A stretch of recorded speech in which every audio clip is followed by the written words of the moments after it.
Bueno, bienvenidos a La Hora Blue, segundo programa.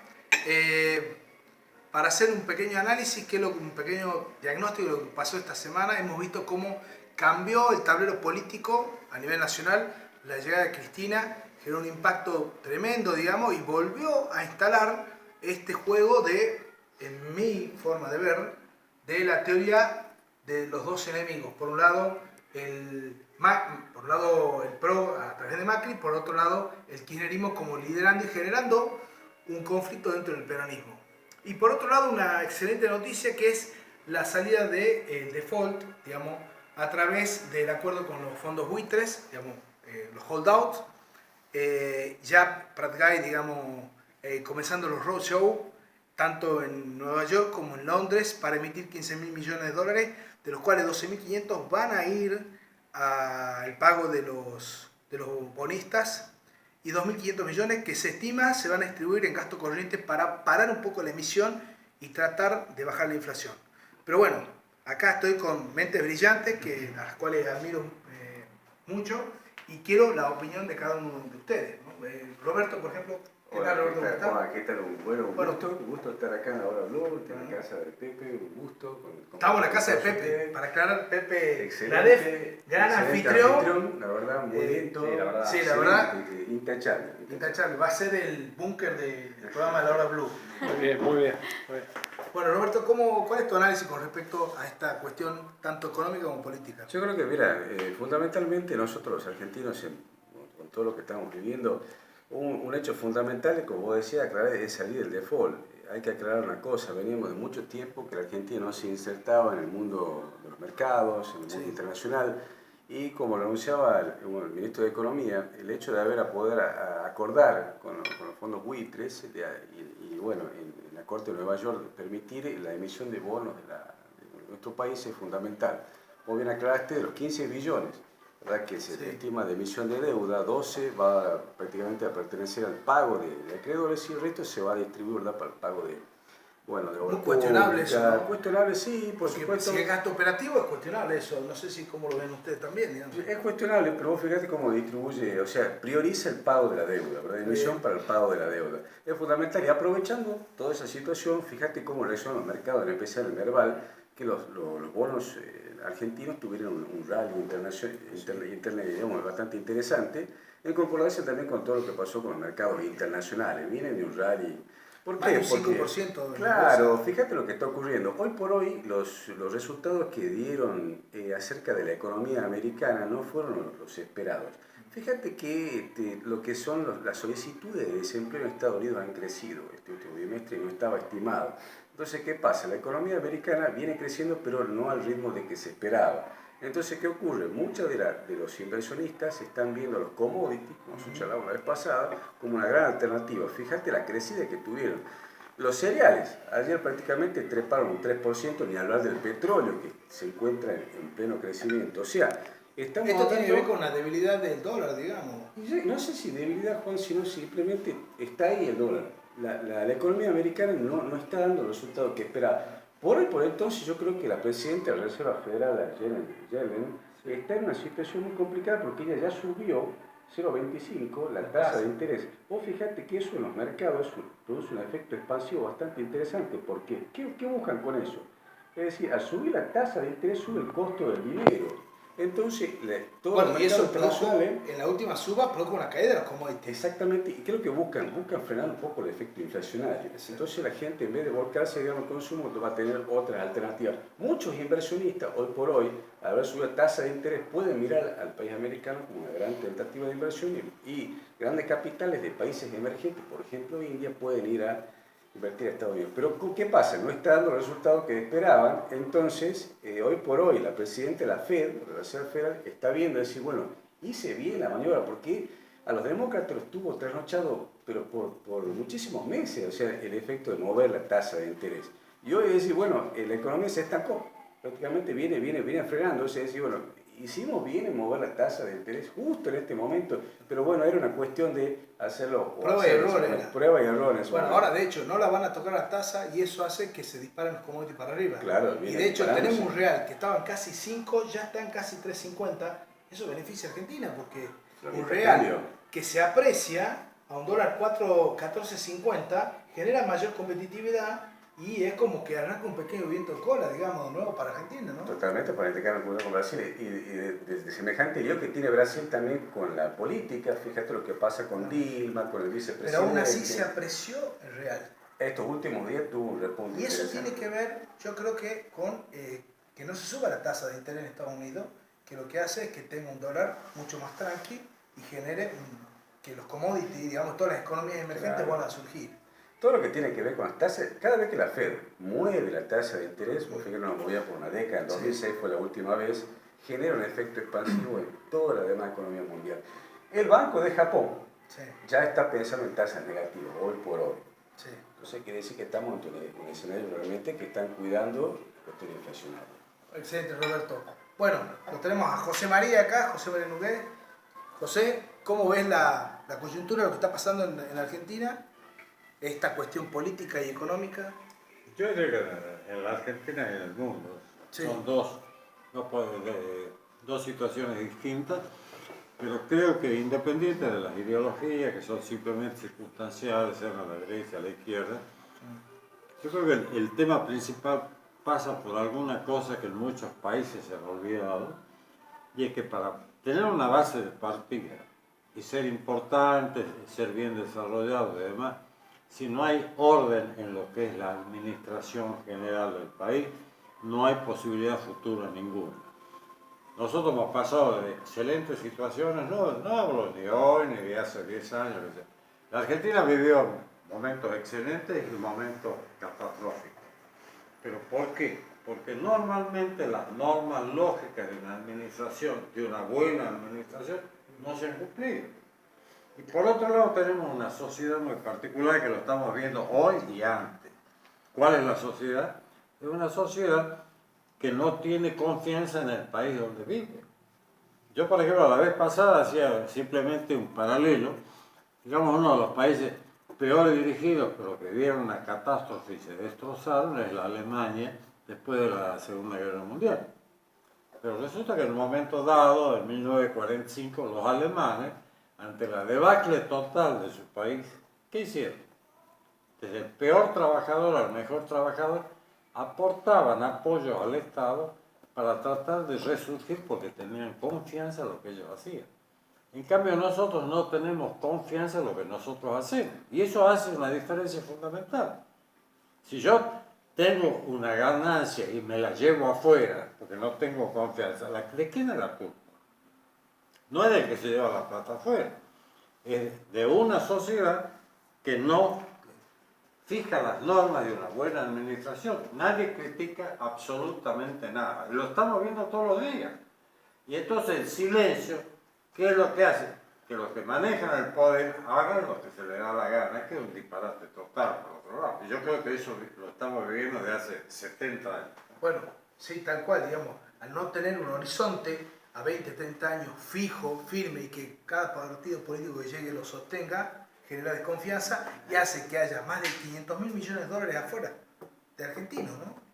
Excelente análisis. Es la crisis de confianza de nosotros mismos sobre el país que tenemos. Es una cuestión estructural. Excelente análisis, José. Bueno, Eduardo, ¿cómo ves esta semana lo que ha pasado en la cuestión tanto política como económica? Bueno, en primer lugar es un gusto compartir la mesa con ustedes y el nuevo búnker de Pepe, digamos. Muchas gracias, Pepe. Espectacular el muy búnker, lindo, la verdad, la hospitalidad de Pepe acá, degustando unos ricos sándwiches y empanadas espectaculares. ¿No? Sí.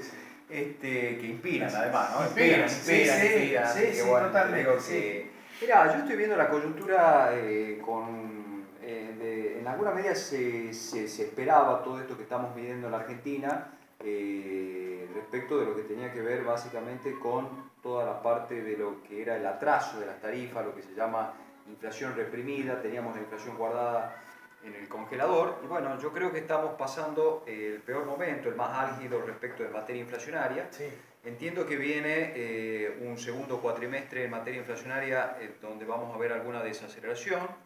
El año va a seguir siendo un año complicado, un año de prueba y error en muchos temas por parte del gobierno, pero porque todavía no está claro cuál es el plan, cuál es no tenemos todavía muy claro qué es lo que va a hacer el gobierno más allá del arreglo con los fondos, ¿no es cierto? Que ya un poco Roberto comentaba. Entonces, ¿cómo sigue la película después del arreglo con los fondos buitre? Sobre todo, como te digo, en materia inflacionaria. Entiendo que el gobierno, con restricción en la política monetaria, lo que tiene que ver con la cosecha de soja, que viene casi en 59, 60 millones de toneladas, 110 millones de toneladas de grano total para el país, me parece que vamos a tener una buena cosecha, una buena entrada de dólar, y esto tranquiliza con precios internacionales que no han caído demasiado, tranquiliza todo lo que tiene que ver con el tema cambiario, y esto por supuesto se traduce también en los precios, ¿no es cierto? O sea, claro, te quita los precios y algo de caja recuperas. El gasto público, que no ha bajado todo, porque tampoco podés bajar, tenemos cosas inelásticas en el gasto público, no podés recortar del todo porque el cuadro social tampoco lo permite hoy en día. Y por otro lado, algo de inversión tiene que empezar a ver hacia el segundo semestre del año. Creo que con esta batería así un poco suelta te puede alcanzar para bajar algo la inflación. No sé si llegaremos al 25%, yo creo que ya el 25% ha quedado bastante, digamos, bastante ancho, digamos, para el gobierno, yo creo que ya se superó, pero podemos estar hablando de un 28-30% en el mejor de los casos, que no es una mala inflación después de, como te digo, haber sacado la inflación que teníamos reprimida en el gobierno anterior. Con lo cual, reordenamiento de la macroeconomía, que algo de confianza puede traer, algo de inversiones, y creo que Argentina empieza a tener una sintonía a nivel internacional que empieza a despertar confianza en los mercados internacionales, y eso me parece que también algo de inversión extranjera puede venir al país, no sé si en lo que resta del año o el año que viene, pero me parece que Argentina estas correcciones necesitábamos hacerlo, y ahora ya va a depender más de el pulso, la sintonía fina. Se hablan de 30.000 millones de dólares que van a entrar. Se habla de ese monto, pero yo creo que es muy prematuro hacer un cálculo así en el aire, ¿no? Porque creo que hay cosas todavía por ver, pero creo que el Banco Central viene haciendo una buena política, con los futuros algo se complicó un poco la política monetaria, se habla de 70.000 millones que han tenido que emitir, 75.000 millones, 70.000 millones, con lo cual eso ha complicado un poco, pero pasando, como te digo, esto, me parece que estamos viendo la peor parte de la película, digamos, esta.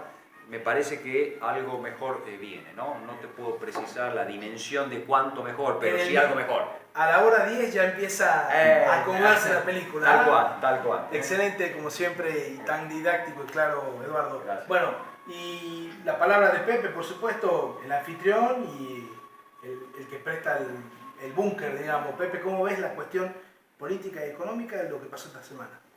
Bueno, se avanzó mucho con el arranque de la salida del default. Con esta situación vamos a lograr financiamiento. Me parece que la primera etapa va a ser la etapa del financiamiento. Financiamiento básicamente dedicado a infraestructura, puentes, caminos, etcétera, que son a 20 años de plazo y necesitan financiamiento externo. Las empresas también van a contar con dineros adicionales producto de este financiamiento, porque también estaban desfinanciadas las empresas, y los gobiernos provinciales, que esperamos que el financiamiento que puedan tomar sea orientado a gastos de capital, o sea, inversiones en infraestructura. La segunda etapa puede ser una etapa vinculada también al tema del ingreso de capitales. Argentina está muy retrasada en eso. Está en Latinoamérica muy por detrás de México, de Brasil, de Colombia, Perú, Chile y Uruguay. O sea que estamos a la cola. Está debilitada la economía de Chile, Colombia, la economía de Chile, Brasil, Perú. Veo razonablemente orientada a Uruguay, que hoy dentro de todo se mantiene bien, y la economía colombiana. Entonces me parece que viene una segunda etapa de ingreso de capital y fortalecimiento de los mercados de capitales argentinos, lo cual supone ahorrar en peso, que es el gran desafío que tenemos los argentinos. Sin pagar semejante tasa de plazo fijo, digamos. Sin pagar semejante tasa de plazo fijo y comprando acciones, capitalizás a las empresas y ahorras en peso. O sea, es un circuito virtuoso muy fuerte, porque estás ayudando a la capitalización de las empresas, y la capitalización supone invertir Y la inversión supone maquinaria y la maquinaria supone más productividad. Y la productividad, visto del lado de la oferta, cuanto más produce un país a la misma cantidad de habitantes, mayor es el salario real visto desde el lado de la demanda. Y menor es la inflación. Y menor es la inflación, exactamente, porque adicionalmente va a haber menos demanda de dólares, habida cuenta de esta idea. Confianza en el peso. De esta confianza en el peso. Además, el gobierno va a tener, el Banco Central va a dejar de pagar en efectivo y con reserva la deuda externa que tenía y hoy se va a poder refinanciar. Esto te da la posibilidad de salir del limbo en el que estábamos como país, porque ya habíamos salido incluso de fronterizo, Sí. habíamos pasado al limbo, ahora volvemos a emergente. Entonces, como país emergente va a bajar la tasa y la baja de la tasa supone un ahorro extraordinario de dinero por parte de la sociedad argentina en su conjunto. Bueno, pero para cerrar, te quiero meter un tema, Pepe. Legalmente, la venta de dólar futuro, desde el punto de vista constitucional, no, digamos, es legal. Desde el punto de vista ético y moral, ¿cómo lo ves vos? Bueno, Esto que es se hizo una el pregunta gobierno, difícil. que vendió 15.000 millones, Es nos una costó pregunta a los argentinos difícil. Si 75 vos vas y millones. compras dólares a 9.50, el artículo 18 de la Carta Orgánica del Banco Central, que es ley de la Nación, sancionada por el Congreso de la Nación, te dice que las operaciones de futuro se tienen que hacer a valor de mercado y después de pagar 9.50 por esos dólares, lo podés vender en el corto plazo en la ventanilla del frente a 15 pesos, te has quedado con una diferencia extraordinaria. No es razonable. Lo jurídico parte de la razonabilidad. Lo legal, una porción sustantiva de lo legal es la razonabilidad. No hay legalidad sin razonabilidad. Entonces, ¿hay un daño al patrimonio del Estado? Sí, gravísimo, de 70.000 millones de pesos. ¿Cuál es la verdad material, el daño? ¿Qué dice el ritual formal? ¿Qué dice la ley? Bueno, oportunidad, mérito y conveniencia, no íbamos a devaluar, entonces el peso iba a seguir en 9.50 o en 10. La culpa es del que llegó. Pero lo mismo se hicieron las diferencias. No es la culpa del que llegó, es la responsabilidad de que ya estaba el contado con liqui, el contado de la bolsa, ya estaba en 15 pesos. Entonces ya se estaban haciendo diferencias. Está en la sabiduría y en el profesionalismo del juez vincular lo ilegítimo, porque es una operación ilegítima, con la ilegalidad. El puente entre lo ilegítimo, o sea, la verdad material, con el exceso de rigor formal. Bueno, que ahí es más o menos fácil. El contado con liqui con el dólar futuro. El contado con liqui estaba a 14.15 y el dólar futuro estaba a 9.50. Excelente análisis, Pepe. Bueno, y con esto cerramos. Desde ya, gracias por compartir con nosotros en el segundo programa de La Hora Blue. Gracias, Pepe, por haber prestado el búnker, su casa. Y bueno, un brindis para compartir. Salud. Salud. A todos los que están. ¿Ah? Salud. Bueno, hablemos antes de ahora. Bueno, No estoy de acuerdo con nada. Y bueno, cerrando, bueno, nos vemos en un próximo programa de La Hora Blue. ¿Ves? Ya bajó la presión, no deja hablar ninguno. ¿Ves? ¿Te das cuenta?